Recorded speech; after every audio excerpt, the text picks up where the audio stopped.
Agora, a gente vai ver o que aconteceria num sistema dissipativo, né? Então, a gente viu agora no sistema conservativo como que a energia se conserva em todo o sistema. Então, a energia, como a gente viu lá no exercício da bolinha, era 32 joules, a energia mecânica, por todo o trajeto, né?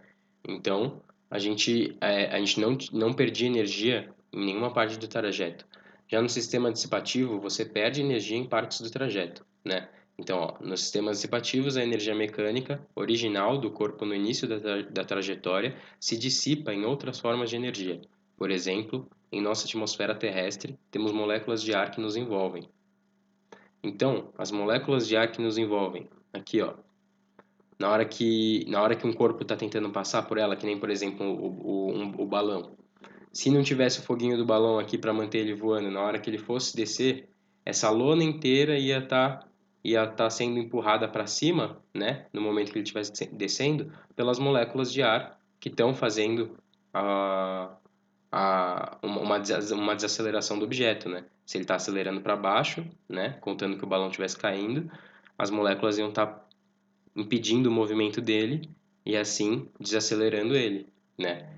Essa fricção das moléculas com o tecido do balão, ela vai desacelerando e tirando a energia mecânica, né? Dissipando a energia mecânica do sistema. Aí, ó, ao deixar a bola cair em queda livre, essas mesmas moléculas se chocam com a bola em movimento, gerando atrito entre o ar e a bola em movimento. A energia mecânica, nesse exemplo, é dissipada em forma de calor e som, diminuindo a velocidade da bola, assim, uma desaceleração, né? Então, ó, a gente pode ver esse cara aqui pulando de paraquedas, né? E o que está acontecendo com esse paraquedista aqui, ó? Quando ele abre o corpo dele, né? A gente consegue ver que as moléculas de ar elas estão batendo aqui nele, né? Tem moléculas de ar aqui, ele não está num vácuo onde ele está descendo e não tem nada, nenhuma molécula batendo contra ele. Então existe essa resistência do ar, onde as moléculas causam a fricção com o corpo dele, né? E realizam uma força contrária à da aceleração da gravidade, desacelerando ele, né? Podemos representar a energia mecânica em sistemas dissipativos da seguinte maneira. Então, como a gente representa a energia mecânica? Aqui, ó. A gente pega a energia mecânica inicial do sistema, então, por exemplo, antes do paraquedista pular do avião, e a energia mecânica inicial, toda aquela energia, ela vai ser no final igual à energia que se dissipou mais a energia mecânica final que o paraquedista tem.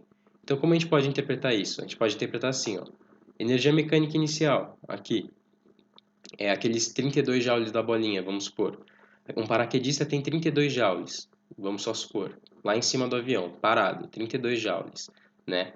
Aí ele pula para baixo e ele começa o corpo dele começa a se chocar com as moléculas de ar e ele vai desacelerando, ele vai tendo, a resistência do ar está acontecendo, né? Então, na hora que ele está desacelerando, parte da energia mecânica do movimento dele foi dissipada. Então, aqui, ó, a energia mecânica final dele, aqui, vai ser a energia mecânica que ainda tem do movimento dele. Então, por exemplo, se tivesse 32 joules na inicial, aqui teria, vamos supor, uns 25 joules, por exemplo. E aí, a energia dissipada ia ser quanto?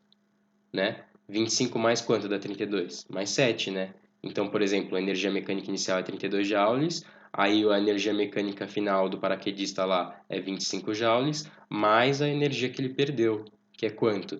7 joules, entendeu? 25 mais 7 vai dar 32. Aí a gente vê para onde foi toda aquela energia, para onde foi todos aqueles 32 joules iniciais, para onde que eles foram aqui, ó. Tá ok? Aí aqui, ó, EMI é energia mecânica inicial, EMF, energia mecânica final, e ED, energia dissipada. Tudo isso em joules, né, rapaziada? Porque é energia. Agora, com esse conceito na cabeça, né, de energia potencial, gravitacional, energia cinética, energia mecânica, a gente pode, e força, né, que a gente estudou também com a segunda lei de Newton, né, na dinâmica, com os bloquinhos, lembra? a gente pode estudar o conceito de trabalho. Então, o que é trabalho, né? Como que a gente pode definir trabalho? Uma força, ela gera trabalho quando a força, ela causa um movimento no corpo, né? Ela causa um movimento. Então, ó, a energia é definida como a capacidade de produzir trabalho, ou seja, um corpo só é capaz de realizar um trabalho se possuir energia. Então, vamos supor que aquela bolinha que estava lá em cima, quando a gente jogou ela, e tinha 32 joules no exercício de energia mecânica.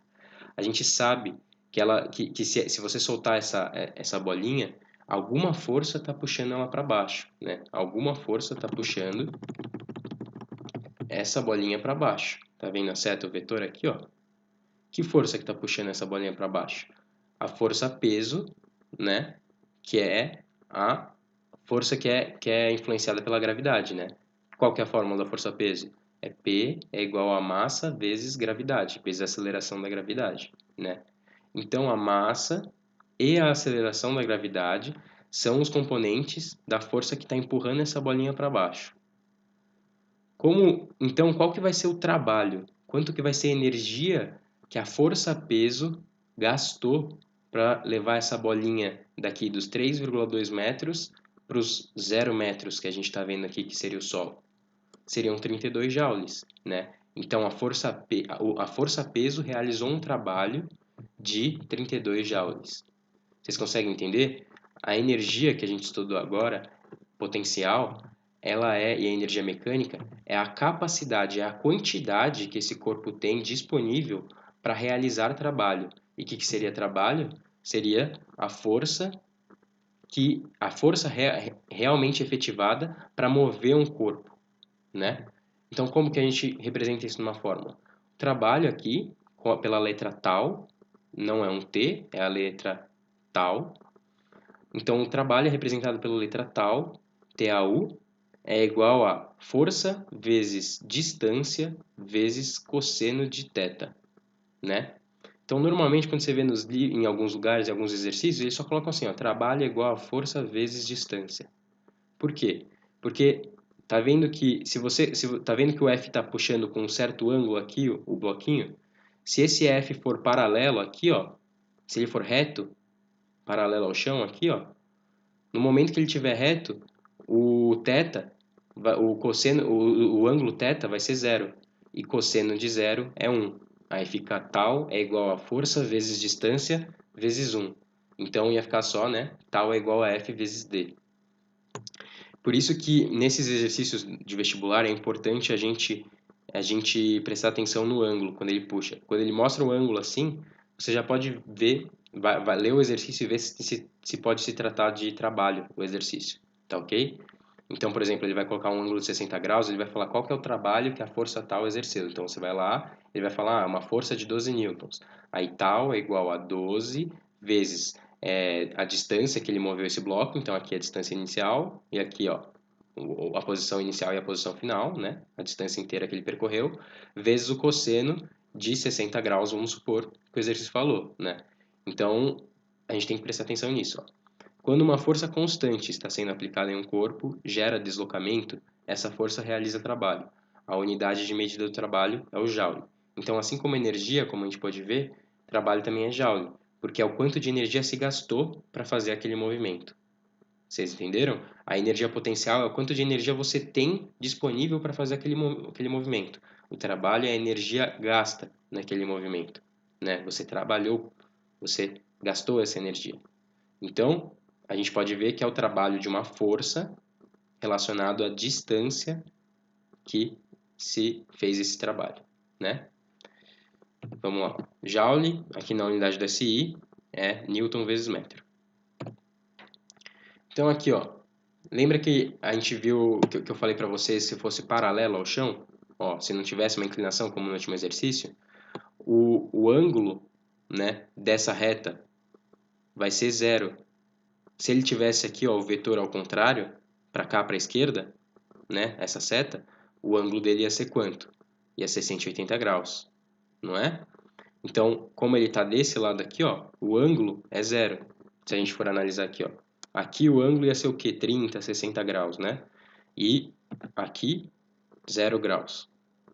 Então, como é 0 graus o ângulo do vetor, a expressão do trabalho fica como? Trabalho igual a F vezes D vezes cosseno de θ, e aí tal, trabalho é igual a F vezes D vezes cosseno de zero. Quanto que é cosseno de zero? 1. Trabalho é igual a F vezes D vezes 1, e no final o trabalho ia ficar igual a F vezes D. Então, quando a força quando a força está paralela à orientação do movimento, aí você não precisa colocar o cosseno aqui na fórmula. Quando a força está numa direção que não é a mesma do deslocamento, ou seja, ela está inclinada, aí você usa o cosseno de θ, né? Aqui, ó. E então, lembra também que eu tinha falado aqui, ó, no conceito de trabalho, quando a gente usou essa fórmula para calcular o trabalho com uma força constante. Então, por exemplo, vai ser 12 newtons a trajetória inteira que esse cara vai estar puxando, por exemplo, com uma corda esse bloquinho. Aqui, ó, a gente pode calcular uma força variável. Então, uma força que não vai ter 12 newtons em toda a trajetória. Uma força que vai ter, às vezes, 12 newtons, às vezes 10 newtons, às vezes ele vai aumentar a força e ficar 15 newtons, às vezes ele diminui. Então, ó, o trabalho de uma força variável pode ser calculado de acordo com a representação do gráfico de F versus deslocamento. Então, força versus deslocamento. Então, aqui, ó, no eixo no eixo das abscissas e no eixo das ordenadas. Então, no eixo das ordenadas, aqui, ó, a gente coloca a força em função da posição, né? Se a gente for ver um gráfico onde é força em função da posição, a gente pode ver que a força constante aqui, ó, a força variável, quer dizer, ela pode ser calculada a partir da área dessa força em relação à posição. Então, você faz uma linha tracejada, né, da força até o eixo das abscissas na posição, né? Depois que você fez essa linha tracejada, você calcula a área sombreada e a partir dessa área, o valor numérico que der dessa área é igual ao trabalho. Então, a gente vê aqui, ó, a área vai ser igual a F vezes D, né? Como que se calcula a área de um quadrado ou de um retângulo? É a altura vezes base, né? Vezes largura. Altura vezes largura, né? Na verdade, não é comprimento vezes largura, né? Mas no gráfico aqui a gente vê altura e largura, né? Então, se a gente multiplicar essas duas dimensões, a gente consegue a área inteira desse gráfico. A área inteira vai ser representada, como F vezes D é trabalho, então a área vai ser igual a trabalho, né? Nesse caso aqui, eu estava meio encasquetado falando agora, porque nesse caso é uma força constante, né? Pelo que a gente está vendo. A força está paralela aqui, né? Ao eixo de posição. Então, ela representa uma força constante. Se fosse, por exemplo, uma reta crescente ou uma reta descendente, ela seria uma força variável, né? Porque aqui, por exemplo, ela tem zero newtons, aí aqui em cima ia ter 2 newtons, aqui em cima ia ter 4 newtons, então ela foi variando essa força, né? Para calcular essa força, se fosse, por exemplo, uma reta crescente aqui, ó, ia ser um triângulo, né? A área do trabalho. Aí é só calcular a área do triângulo que você descobre o trabalho total em que essa força realizou durante a trajetória inteira. Então aqui, ó, nesse caso, o trabalho da força em análise seria, no caso do trapézio, como que a gente faz? A gente viu que a força variou aqui, ó, de 0, né, newtons, para 1.200 newtons, continuou em 1.200 newtons e abaixou depois para 0 newtons, né? Então formou um trapézio. Como que a gente faz? Como que é a área de um trapézio? É base maior mais base menor vezes h sobre 2, tudo sobre 2, né? Então, quanto que é a base maior aqui, ó? A base maior é a de baixo, se a gente for ver. Quanto que mede a base de baixo aqui, ó? Ela mede 600 metros, né? Então, ó, 600 metros mais 300, que é a base menor aqui de cima, ó. Ela é 300 por quê? 500 menos 200 vai dar 300, né? Então, fica base menor 300. Vezes a altura é quanto? Ó? Se a gente for aqui do zero até aqui em cima, 1.200, né? Então, 1.200 sobre 2. 1.200 dividido por 2 dá 600. 600 mais 300 aqui, né? Vai dar 900. 900 vezes os 600 aqui de fora, dá quanto? 540 mil joules. Então, o trabalho da força realizada durante esse trajeto inteiro aqui do trapézio, ó, onde ele fez mais força aqui, aí continuou com a força constante, e aí deixou diminuir a força, é 540 mil joules. Por enquanto é isso, rapaziada, e até a próxima aula.